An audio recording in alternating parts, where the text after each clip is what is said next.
That's a good size. It's a nice hotel Yeah, room. that sounds good. Although somebody was murdered outside of it, I think last week is what I was told. The PR is I'm like, how's it- special. Hello, my friends. Thank you for joining us for the PEBCAK Podcast, a weekly information security show featuring some all-around good people. It is week 13 of 2024. I'm Chris Louie, and happy that we have all three hosts together for our 3-year anniversary. That's right, episode 1 of the PEBCAK Podcast launched on March 29th, 2021. With me, I have my co-host, the Cloud God, who is joining us from the land down under. G'day, mate. Yeah, I don't know that anyone says "g'day, mate." Everyone does call each other mate, though. It's kind of cool. And I was like, when we were walking with the local team, I'm like, you know that guy? I'm like, no, we just call everyone mate. I was like, all right. So G'day, mate. if I'm in the world down under, does that mean you guys are in the world up and over? Is that how that works? Yes, that's how it works. What do you call a female over there? A matey? Yeah, I don't know. I think everyone's just mate. Huh. Okay. It's a generic term for anybody. Yeah, it must be. I was excited to sadly to come down here and flush the toilet to see if the water goes down the opposite direction, like the Simpsons counterclockwise. episode, yeah. And I think they've replaced every single toilet with these crazy things where this thing dumps a crazy amount of water from both the front and the back. It's just gushed out. There's It's a no deluge plug in of these water. things. It is, yeah, man. It's pretty wild. European It is. style. Yeah. What was Al Bundy's toilet? Was it a Ferguson? It could flush 18 golf balls. Was it Ferguson? You know what you could do to test that theory out is you fill the sink up with water if you can, and then let it out and see if it goes the opposite way. Right, just pull the That's a plug. good idea. I will record There it you go. and send it to you guys. All right. Another fun thing. Just make sure it's not on TikTok, so it's not in reverse. Oh, right. Don't worry, Sorry, it's not I going on don't mean to TikTok. interrupt you. No, you're good. One thing that was interesting is I got down here and I paid to make sure I have international, and I had seen that my phone was connecting through Los Angeles Zscaler. I was like, that's kind of weird. I should be going through Sydney or Melbourne, depending on where I'm at. And so then I have the ability to turn off Zscaler, and next thing you know, it's going through Glendale, Arizona. And so I'm perplexed. I have no idea. I'm like, why am I not going through the local? So Egressing out the opposite side of the planet. I am. So do you guys know why that is actually happening? Did you Probably has set to up do a some- tunnel for yourself? Or peering. Yeah. No. So there's a company. What the heck does it stand for? Global Systems for Mobile Communications. And so basically, if you run a telco, you are part of this. And so there's this total hidden network that is giant. Think of the Internet 2 or Internet 3. I have no idea.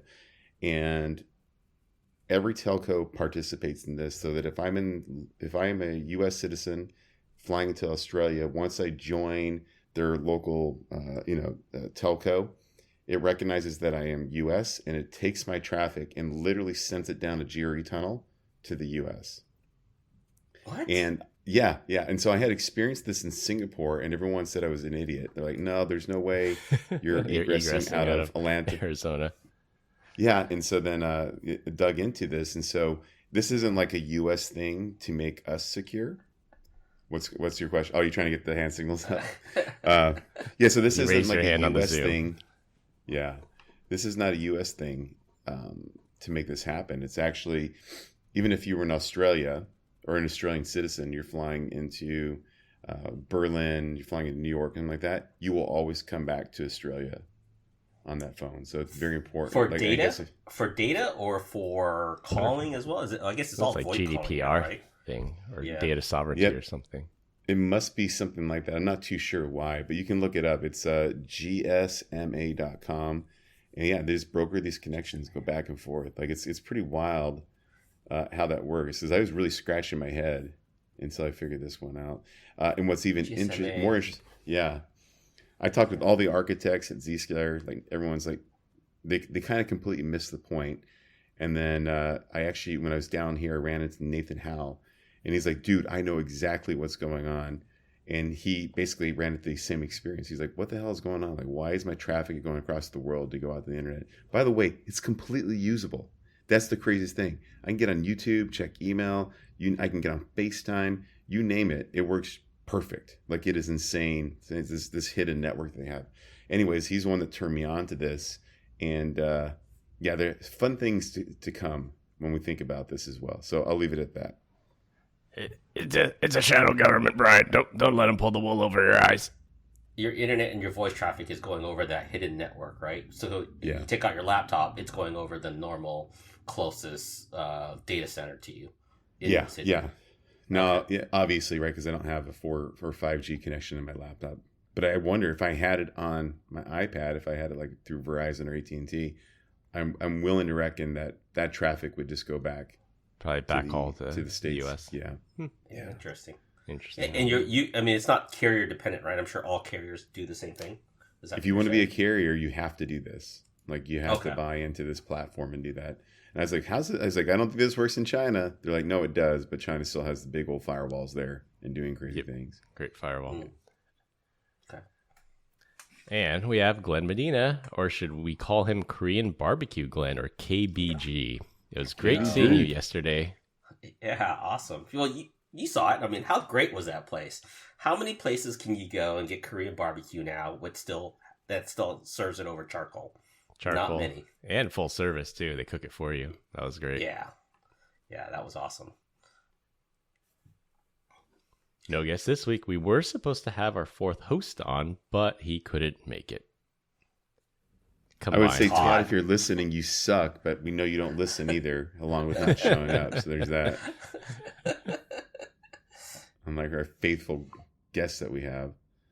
I know, Brian joined all the way from Australia. I know. Just want to play with my friends. Combined, we have decades of information security experience in here, not just to educate, but to entertain. We've got 4 awesome stories for you this week, so sit back, relax, and enjoy the show. All right, by popular request, Brian asked me to do my best Australian accent before we get the show started. I'm not. If I had an Australian accent, I'd never shut up, mate. That's a little bit of Texas inside there, Little bit of twang as well. Texas, yeah. Yeah. A lot of Texas. I'd never shut up, mate. Wait. This week, we're going to talk about drugs again. No honor among thieves. Surprise, surprise. For our third topic, an online gaming tournament gets hacked. And close with hidden camera talk. For our first topic, hackers are yet again providing something new. Oxycodone as a service. Hackers are breaching systems used by doctors to write electronic prescriptions. And for a fee, they will write you a prescription for your choice of controlled substance. Hackers are stealing existing accounts and they're creating brand new accounts based on information stolen in healthcare-related data breaches. People have asked, what is the value of hacked medical information? Well, this is one potential avenue where they are monetizing it by impersonating doctors and writing prescriptions to anyone who will pay. The scammers also have runners similar to money mules to go pick up the prescriptions and then resell them online at a huge profit. Hey, when it comes to the opioid crisis, you're just printing money. So I can see exactly why they're doing this. And it's a little bit more regulated now, thank God. Have we ever talked about the movie Painkiller on the podcast? Or the documentary, drama series? I don't think so. I don't think so. Yeah. So to go off on my Brian Deitch tangent for number 2 for the day, I watched the show and it's talking about how they used to really push these painkillers everywhere. And it really hit home. Like there's this guy, he's working, he falls, takes a scary fall, and then he ends up getting addicted to these things that jacked up his back. If you go back in time, early 2000s, I was doing something. I think I sneezed, threw my back out, right? I'm just crawling around just in utter pain. And I went to the doctors and I got muscle relaxers and I got Oxy. And forget the muscle relaxers. Guess how many Oxy they gave me in the ER, and I just said that my back hurt. 30. 100. 300. 300. 300. Yeah, this massive year pill supply. bottle. And I was like, oh my gosh. And so I remember taking it, and I was talking to my stepdad. I was like, he's like, you feel better? I was like, I'm still in pain, but I feel super loopy. And then I was like, I don't think I'm gonna take it. Like, I don't like how I feel. But when you go back to this painkiller movie and how people got addicted to it, like I was like, it was there. It was this bait. He was waiting to bait me in, and I somehow dodged it. I have no idea how I got lucky, but I could be, a pillhead. So I'm not. 300 is a lot. I had a friend or an acquaintance. Oh, it was a really good friend, and he had one of these 300 pill bottles, and I mean, he chewed them like there was no tomorrow. And I wasn't talking just one. Like and M&Ms. I've taken one, and it makes me feel like real loopy. But I can't imagine taking a handful and just chomping them down. Would you chew an Oxy? Can't that taste? That's what horrible? he did. That's what he did, and he chugged it down with water or Diet Coke or Well, they coffee. care about the taste. You get high quicker that way, I think, because if you crush it up, and some people snort it, actually, it just depends because it increases the surface area. I Well, guess. to his defense, he was a prior military guy, and he screwed up his back. He never walked straight. He kind of walked with this kind of back in the his spine was in a weird position compared to how he walked, and I felt really bad for him because I think he had I think in order to get that he was on a plane that had a really tough landing and broke the landing gear, and so that's why he was on pain medication for so long. It's really tough. It's unfortunate. That is tough. When it comes to back stuff, like it sucks that they can't fix it, right? You always hear these people that do the surgery, and all it does is just make it even worse. Very few times. I don't think I've ever talked to anybody that's had back surgery where they're like, yes, I'm actually better than I was before. It's like a chronic condition now. Maybe so going back to this. Yeah. So this is exactly like the article read, right? It's like it's the current day script stealing, right? You're basically stealing prescription slips. Yep. So how could this not have been seen, other than the fact that now that doctors were probably seeing repeated electronic prescriptions, probably more than normal, right? I mean, I think the tune was like several thousand prescriptions were being run per day. Yeah, you would think that would raise up some kind of red flags in the DEA system, but that assumes that they're competent enough to be able to flag things like this. Yeah. It took a while. I do think they actually have something for that, because I was standing at a pharmacy and some lady was complaining that she couldn't get her refill, and they told her that she was beyond the number of refills in a given year, even though the doctor had given her permission to get a refill on it. So there's she basically was I think it was a DEA thing saying you can only have X amount in a certain 12 months. That dang government getting in the way of me getting my medicine. Getting to have fun. But did you read, as a 21-year-old kid, his lawyer responded in an email like, I fully expect that my client will be exonerated. But in a sentence before that, he put, my client is 21 years old with no criminal record. Well, that doesn't mean anything. You meant harm in that, and you were trying to make money. So I don't think it should matter how old you were. I mean, did he try to create harm? Criminal intent. Yeah. Yeah. I think the systems have gotten better over the years, because you read these stories of these pill mills, and I can't remember the exact number, but it was something like a town with a population 3,000 people prescribed something like 300,000 oxycodone pills in a year or something. Like there's no way that that's a legitimate use of the drug for a town that size. Yeah, one of the guys said, he goes, hey, I live, just north of Pill Hill. I was like, oh, is that where you go to score your illicit drugs, my friend? This is in Sydney. He's like, no, Pill Hill is like where Bayer and Medtronic and other pharmaceuticals are at they have their labs. It's like, oh, really? I was like, Pill Hill in the U.S. is a different story, brother. Oh, the colloquialism that we differ in language and in structure, right? So yeah. I wonder why there aren't better, like for the ones where they said they created brand new accounts. Like, why aren't there better controls? Like, I've done things. I think I was buying some cryptocurrency or something, and the checks that they make you do to make you take a picture of ID, make you take a picture of your selfie with your cell phone camera. Like, why can't they do that with, if you want to create a new account that can write prescriptions? Sure, you have all the doctor's information, but why can't they tie into something like ID.me and have, these additional checks to make sure you are the real person? Well, you would think they do that when you vote too, right? You don't have to. You don't have to validate who you are. You just have to say that you live here. So, I agree. I mean, think about, like, they said they had mules grabbing these prescriptions. With what ID were they using to grab these prescriptions? Fake ID, I guess. Fake ID, really? Yeah, like, just like Western Union fraud for the money mules. Like, they don't check that closely. 18,500 fraudulent prescriptions spread over 18 states. Even if you use the same ID 2 or 3 times, which shouldn't trigger anything, that's still like 6,000 new IDs that you're using.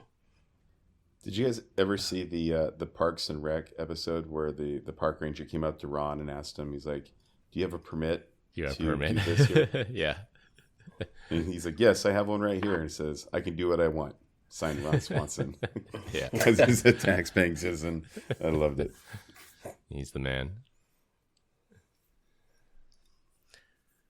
For our second topic, if we needed more evidence that there's no honor among thieves, the incognito Darknet marketplace was an online bazaar to buy, sell, and trade illegal drugs similar to the Silk Road or Alpha Bay. The owner of the incognito market exit scammed and stole all of the deposits in the buyers and sellers' accounts and posted a taunting message on an underground forum. The owner is threatening to release all of the transaction details and chat logs from Incognito Market to the police and to blockchain analysis firms unless individual buyers or sellers pay him an extortion fee. For anywhere between $200 and $10,000, he will delete your data before handing it over to the authorities. Talk about biting the hand that feeds you. This guy just made a lot of enemies. Yeah. I just had to Google what bizarre meant, number one. And then when I came back, it was towards the end of your recap. So I agree with you. Like, biting the hand that feeds you. But I don't know, like, even if you did turn this information over to, let's say I was a buyer, and you're like, "Oh, I'm going to tell the authorities on you."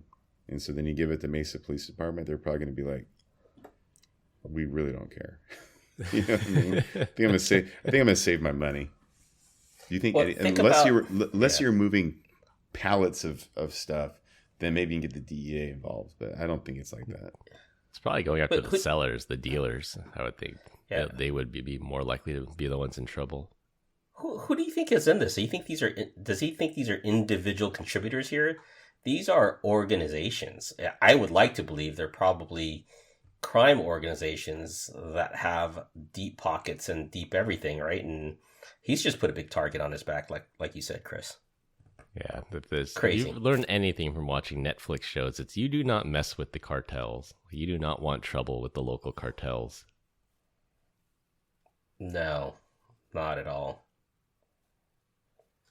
There's actually an online heat map, I guess. The owner of the Darknet marketplace says this is a list of all the sellers, and these are the sellers who have paid, and these are the sellers who have not paid.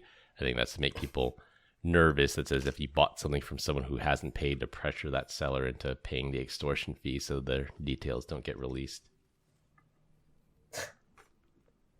They always say, like, that is crazy. Big pharma is like a $1 trillion or maybe multi-billion-dollar, drug scheme. But they also say that the cartel is like 10x that, which is, I think, 10x. Maybe it's 100. I have no idea, but that's just insane. The amount of money that's actually going on there. Like, think Walter White said that if he stopped producing, right, that companies the size, companies so big that could be listed on the NASDAQ would go under. Is this incredible? This is just a small fraction of the illicit drug trade that they went online, and then they helped connect buyers and sellers, and then they took their cut. But the overall illicit drug trade is huge, I bet. Chris, like if you said, "Hey Brian, can you send me some drugs over the mail?" I'd probably be, "No, man, we'll get caught." Like I can't even like believe that this is a thing that actually works. When I watched the documentary about the Silk Road and maybe Alpha Bay, they said they would use like drops. So you'd find an abandoned house somewhere, get it mailed there, and then after the postman delivers, then you run up and take it. So you would never use a real name, never use a real return address. Though, the postman, like it got, those drugs got X-rayed at some point in time. Like you just think that the ability as it's coming in, doing something that we find it. It's almost like Boy Scouts promise that we have. There's nothing bad in here. Just send it. You know what I mean? Like I don't understand that. You think that they'd have better ways of finding illicit things like that? I think at least here in the U.S., to inspect a package, I think they have to have a warrant and probable cause. They don't just randomly X-ray packages. And I think a lot of the, unlike FedEx and UPS, which is why I think a lot of the illicit drug trade, at least domestically here in the U.S., they actually choose to use the post office because they're more regulated than private companies. I thought they scanned everything just for flammability and stuff like that, just to ensure, even though they asked you, there's still some concern that something may be sent on a plane that could be hazardous cargo, even though you denied the fact that it was. Yeah, I mean, it's possible maybe they X-ray it, but they're not allowed to legally open it. So all you'll see is a vacuum sealed bag with some material in it, and I don't know how much you can tell based on an X-ray. Is this cookie dough? Is this flour? Or is this cocaine? A dog could smell through that, though. Yeah, that's true. Drug sniffing dogs. It depends how it's packed, right? They've been able to get around that. Yeah, vacuum sealed bags and packaged shit. Look who's the expert drug smuggler all of a sudden? Hey, not I. Medina from South Phoenix. There was a really interesting talk at DEF CON. It was some like confessions of an ex-dark marketplace seller, and he went into these details of the U.S. Postal Service, the Post Office of Inspector General or something. They have to have a warrant to open it. And then what was funny, at least to me, was for every package mailed in the U.S., you have to have a valid return address. And if you have an invalid return address, that's a huge red flag. And I think that means that they can open it up. It has an invalid return address. So then he says, but valid could be your neighbor. Yes. Sorry, Chris. That's true. But this dark marketplace vendor said he was in a moral dilemma because he's like, I don't want my neighbor getting his door kicked in because he's just an innocent guy. So who has to publish their address online, and who are universally scumbags that I don't mind if the police kicks their door in?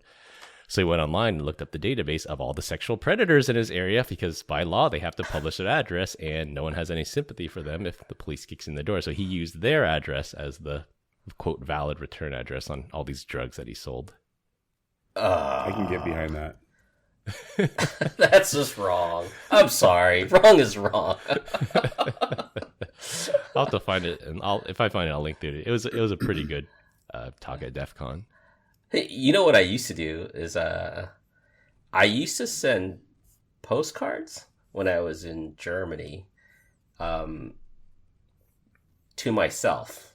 I would actually do the reverse order of the or just mail letters reverse, and have them go back to the original. No postage page, right? So I'm sure they found around that now, but yeah. I'm cheap.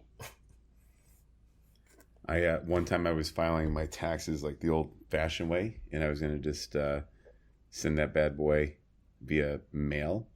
And I remember filling out the stuff, and the post office clerk is like, "Are you trying to get audited?" I'm like, "Why is that?" She's like, "You didn't put a return address. Like, I guarantee you could get audited." I was like, "All right, better do that." Yep, huge red flag. Yeah, for packages, but for letters, you don't have to have a return address for letters, especially if you just drop them off.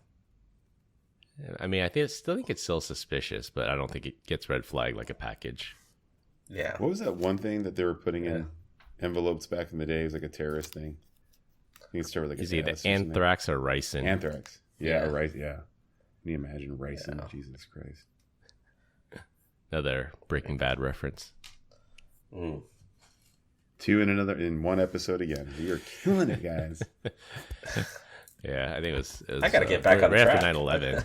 I think there was all these anthrax letters getting sent out, and I mean they screen all the mail that goes to the White House and the U.S. Capitol. That's where they caught a lot of it. For our third topic, a recurring theme here is never discount the abilities of online gamers and their desire to grief other players for multiplayer online games. As we talked about before, the massive Log4j bug was originally discovered by Minecraft players trying to grief each other and would go on to be a top exploited vulnerability for that year. Online threat actors have found a new remote code execution bug in the popular game Apex Legends and demonstrated that capability on the world stage during the 2024 North American Finals of the ongoing Apex Legends Global Series, or ALGS. In the middle of match number 3, one of the players all of a sudden had game cheats installed on his machine with an aimbot, autofire, and even an option to vote for Vladimir Putin. Instead of ending the match, the affected... the other day. Oh, the presidential? Yeah, I think got like 83% of the vote. Yeah. Like, I wonder why it wasn't closer. Man. Don't know how he does it. Wonder why it wasn't like 99% to 1. Because that would be unbelievable, Chris. It would be, yeah. It's totally believable. He won 83% of the vote, and his main opposition just suddenly died a few weeks ago. Yeah. Oh, God. All right. Instead of ending the match, the affected player had to drop out, and his team went on to lose because they were one man down. During the next match, the same thing happened again to another player, and a different aimbot cheat software was installed on a player's machine, and then eventually the event organizers finally shut it down. A person claiming to be the hacker behind the attacks, codenamed Destroyer 2009, said that they used a remote code execution vulnerability to hack the player's clients. The alleged threat actor did not specify if the flaw was in the actual game client, the anti-cheat software, or something else.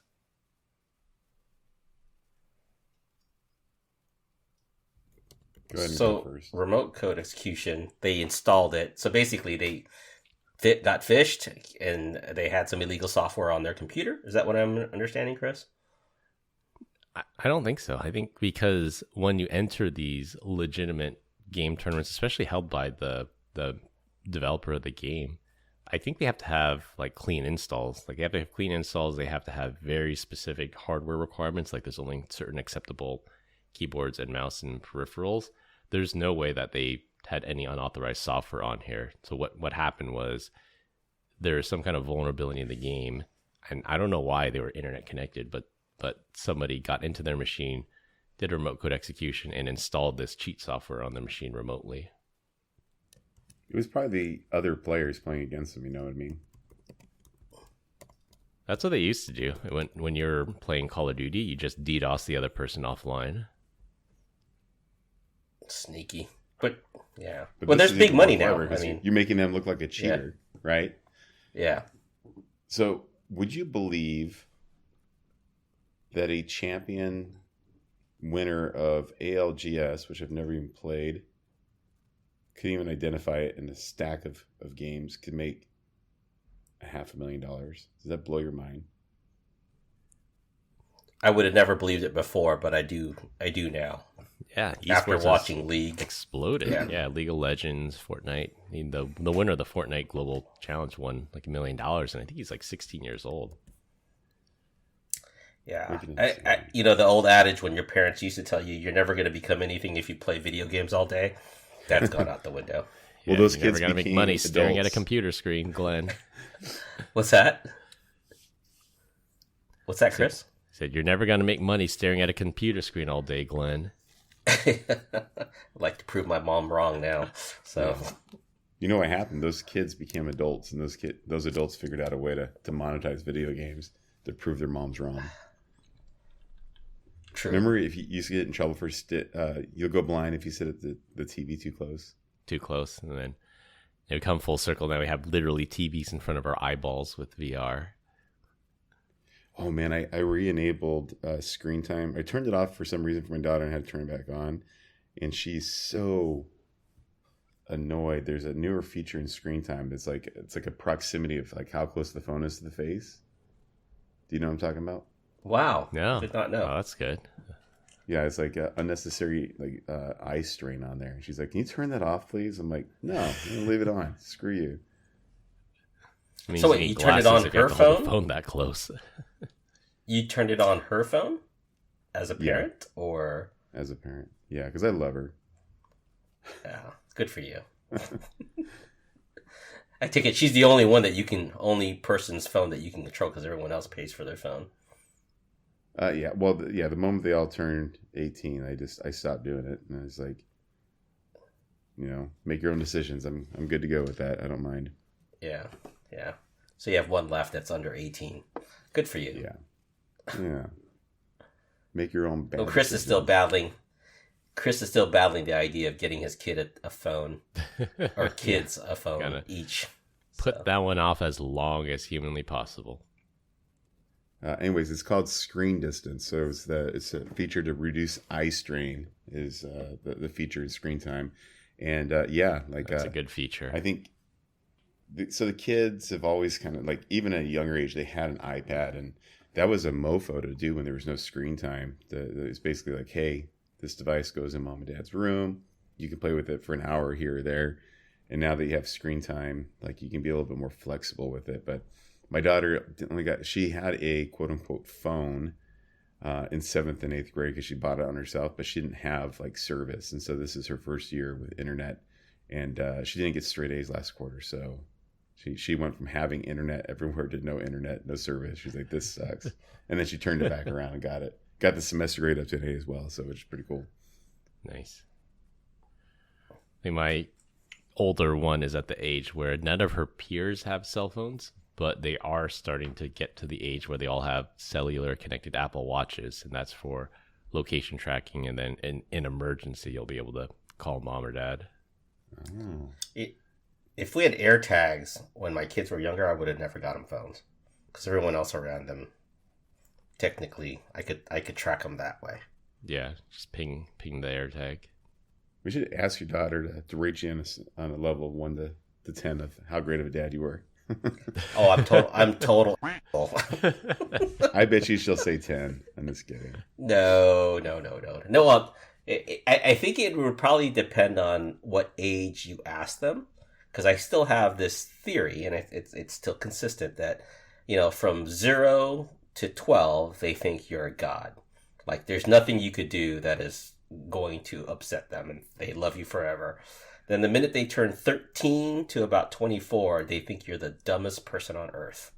Then at about 25, they love you again, because they realize Dad holy crap, right. Dad was right. I got to pay for shit now. So, be glad my daughter falls within that first range. And if you ask her, I don't think she'll say she hates me, but I will say we have a challenging relationship. Yeah. So, Brian, I mean, compare what I just said in that to where you are. Am I kind of on spot? I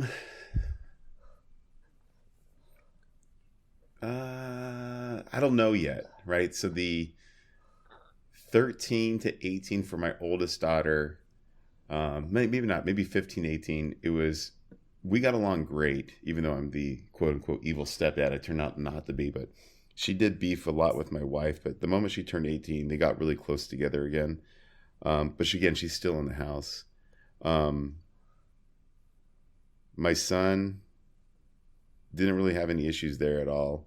And then my other daughter, that's 19, she beefed a lot with mom from 13 all the way up, and she didn't get close with her until she moved out.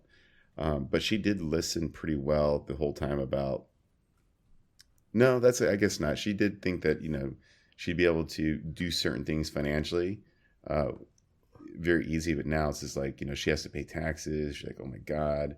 But I'll give her a plotter, man. She's killing it. I think she made $8,000 or $9,000 last month doing fake eyelashes, right? Like, it's kind of insane how well she's doing for being such a young kid. And then she's bought a golden retriever puppy. So I couldn't be happier. So now I got a new dog to play with.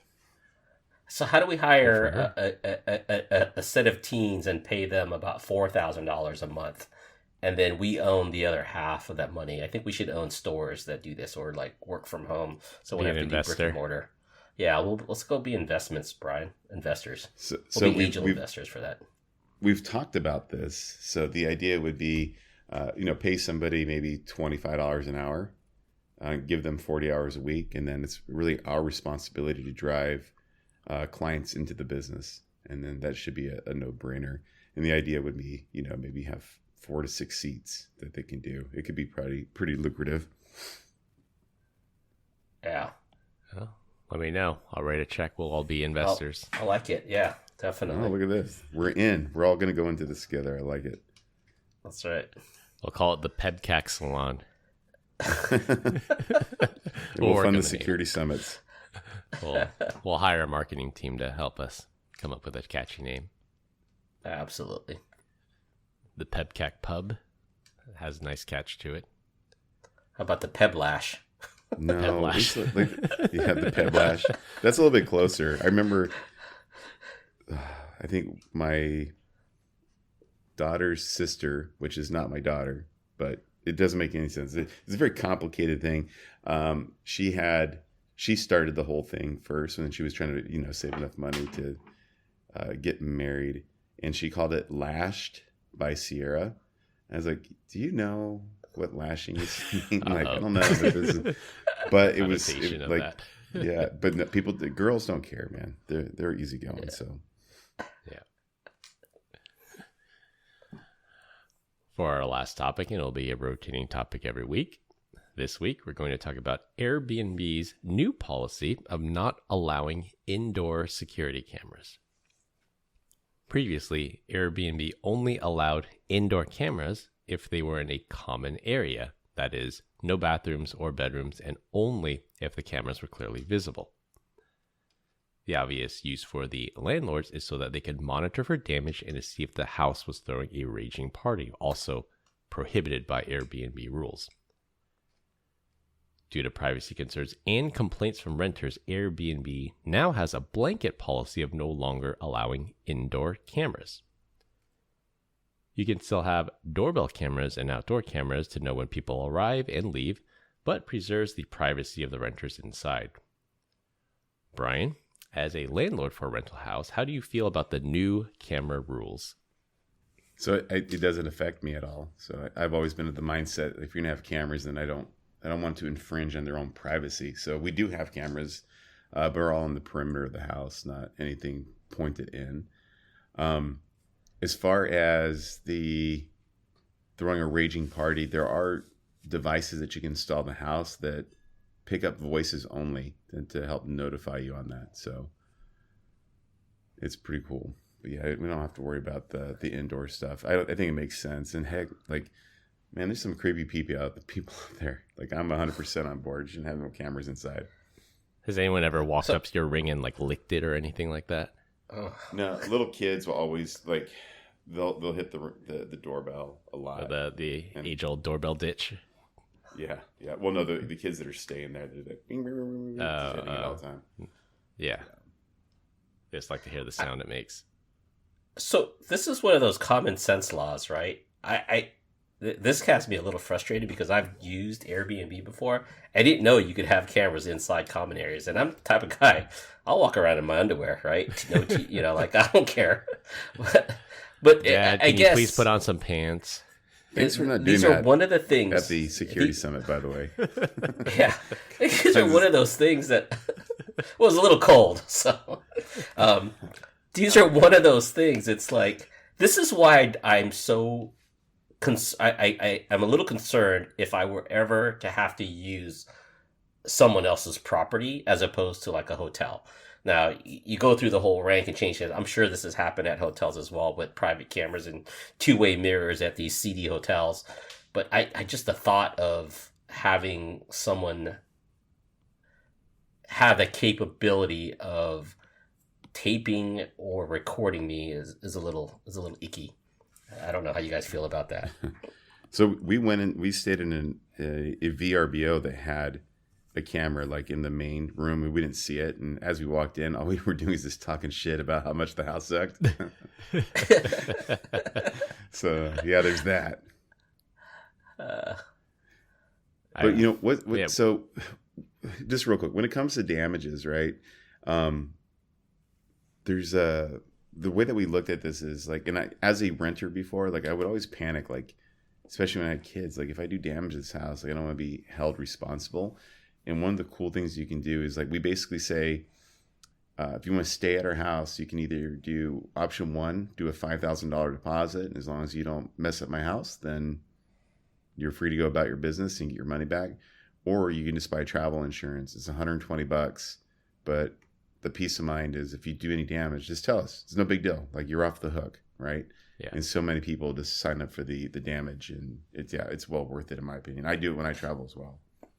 But there's some, and I know this is from a landlord. You can only charge 1x or 2x or 3x as much as the rent would be in order to cover that, and it's a security deposit. It's not for all of it. Can't be used for damages per se. Like I said, I'd have to go look at the laws on that, but it was a little funky where you can't really fully recover. Like, for instance, damages, a security deposit for damages, and you could only charge 2x, but they had the floor to replace the floor cost $15,000, and you're like, I'll never recover that, right?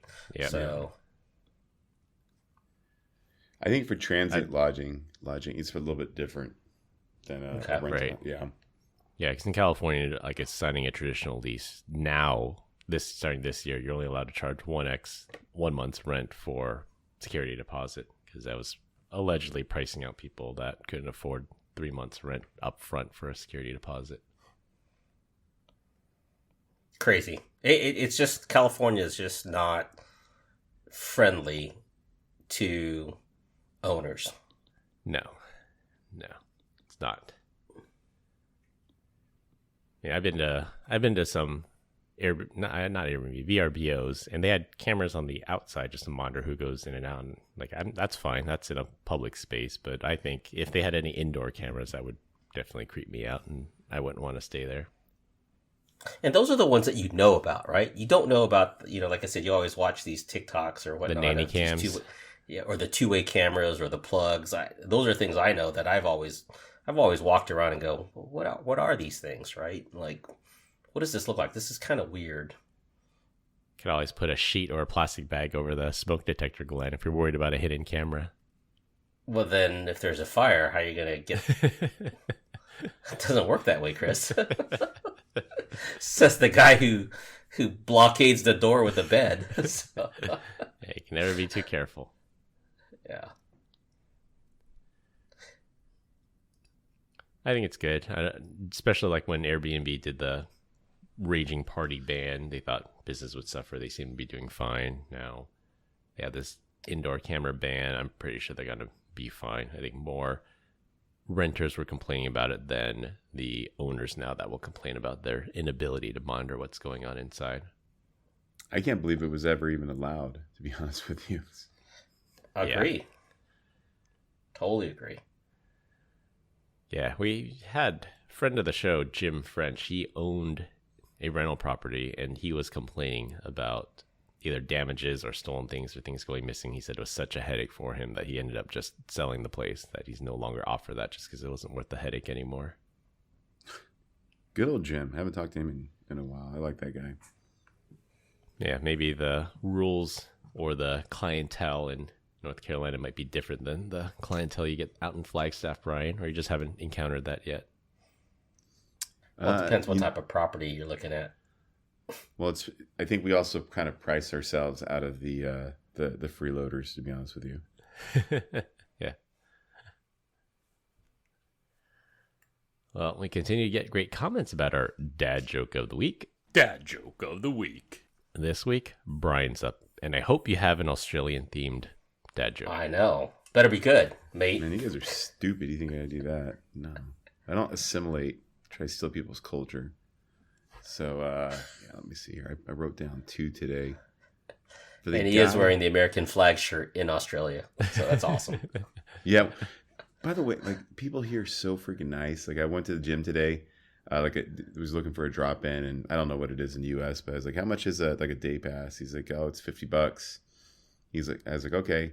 He goes, "How much how long you plan on staying here?" Or I was explaining to him I was from the U.S. and the phone number wouldn't work on the sign up. I was like, "Oh, I'm leaving Monday." He's like, "Oh, just come back again tomorrow. We'll just do it for 22 instead." I didn't even have to ask him. He's just a nice dude. I was like, "All right." That's awesome. I was pretty good gym. Yeah, everyone's very nice around here. No one's hostile. It's not like the U.S. So whatever. Anyways, had a good workout. And it was the first, so the first day I landed here, Chris was like dogging me because what was the first thing I did when I got into Sydney, Chris? You hit the gym. Hit the gym. Yeah. Hit the gym. You sent us a picture. I asked you, like, did you land yet? It's like, I just landed. I'm leaving the airport now. And then, like, maybe 10 minutes later, he sends us a picture of him at the gym. Well, no, I sent you a picture of the speed bag because that thing humbled me. You mean this picture? Uh-oh. Let's see. Oh, God. Chris, how did you come across this, you jerk? I have my ways. Did Nathan send Oh, it? this is... I've got my ways. So, Was that in Australia? It is. It's an Australian hat. They had, so what they did is we have to get this dad joke eventually, guys, but they called it, so it was a meeting with the local team. They said they were doing the Sydney experience. And so Ben, the local RVP, he's like, we got you some gifts. I'm like, why are you guys doing this? Like, it's not not needed. Yeah, it's so sweet. And so they got me that hat, and they're like, you have to wear this to dinner. And it had like these things dangling, and they hit me in the eyeball. So they look like crocodile teeth. Yeah, I think so. Crocodile teeth, Brian? I think so. Let me go grab it real quick. And then Did they get you a walking stick too? One of those whistle sticks? Didgeridoo. The didgeridoo, yeah. Didgeridoo.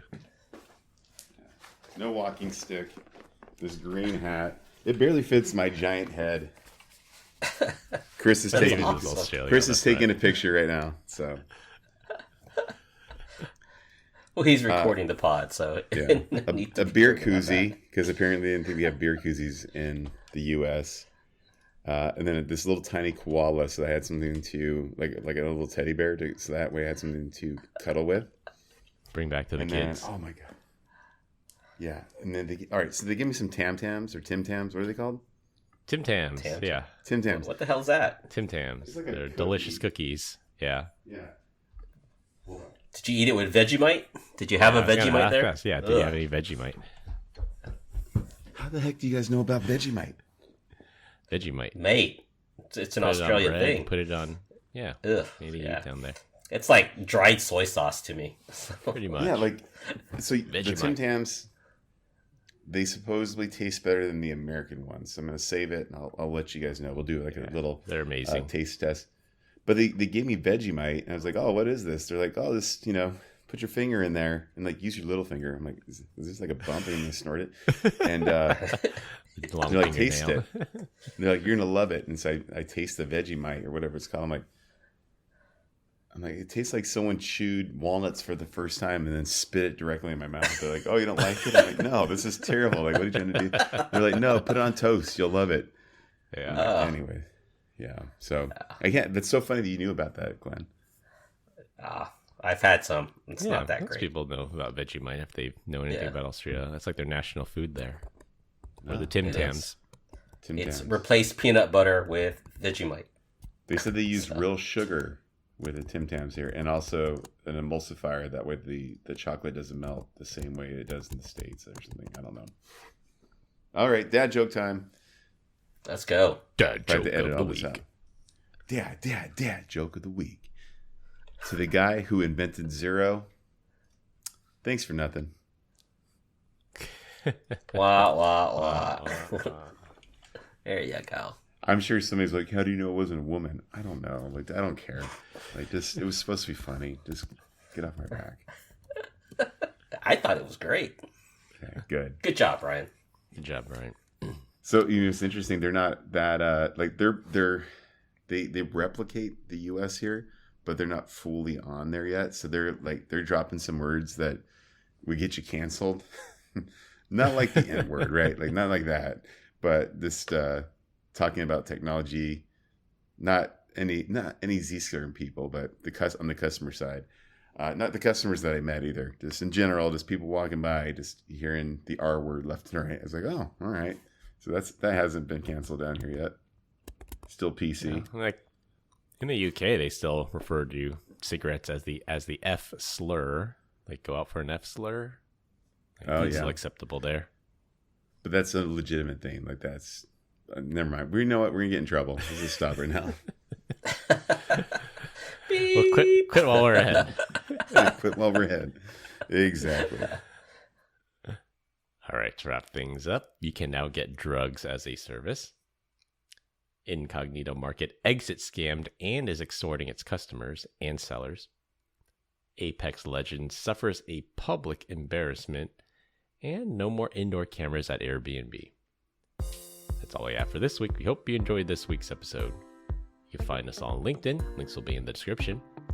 Follow us on Instagram at PEBCAK Podcast. Thank you all listeners and subscribers who rated us 5 stars in the iTunes Store and Spotify and left us a review. We appreciate you all spreading the word to help grow the show. The best way to find us is to search for the PEBCAK Podcast on your favorite podcast listening app. My co-hosts Brian Deitch and Glenn Medina. I'm Chris Louie. Thanks for listening. We'll see y'all next weekend. As always, have a nice day. Dang, Chris, I can't believe you said that over 150 times. 153? 6. 153. 153 plus. 5 Felicias? Bonus episode. Oh, that's right. Yeah. Unbelievable. Glenn didn't start Thanks, saying everybody. that until... I have to find the episode number, but he didn't start saying that until later. I think I Happy said 3 the years. first time. You did. Because I had the sound clip where Brian says, bye, Felicia, and then Glenn's like, who's Felicia?